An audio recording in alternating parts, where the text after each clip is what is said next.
कुडाळ शहरातील नक्षत्र टॉवर इथल्या रवींद्र सखाराम दळवी या युवकाने शुक्रवारी रात्री आपल्या भाड्याने घेतलेल्या दुकानामधील फॅनला गळफास लावून आत्महत्या केली। ही घटना शनिवारी सकाळी उघडकीस आली। याबाबत अधिक तपास कुडाळ पोलीस करत आहेत। कुडाळ माठेवाडा इथले रहिवासी रवींद्र सखाराम दळवी यांनी शुक्रवारी रात्री उशिरा आपल्या भाड्याच्या दुकान गाळ्यात फॅनला गळफास लावून घेत आत्महत्या केली। कुडाळ शहरातील नक्षत्र टॉवर येथे स्मार्ट ई-पेट नावाचा कॉम्प्युटर सेंटरचा त्यांचा व्यवसाय सुरू होता। मूळ राधानगरी येथे असलेले दळवी 10 ते 12 वर्षांपूर्वी कुडाळ येथे स्थायिक झाले होते।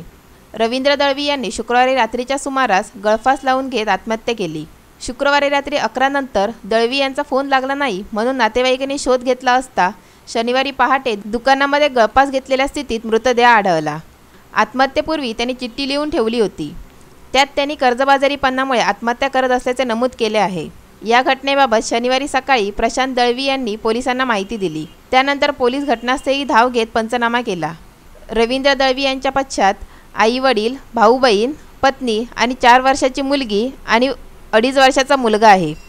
या घटनेचा अधिक तपास कुडाळ पोलीस स्टेशनचे पोलीस निरीक्षक पडेलकर, हेड कॉन्स्टेबल दुमिंग देसाई, नाना कांदळगावकर करत आहेत। सायली केसरकर, कोकण नाव, कुडाळ।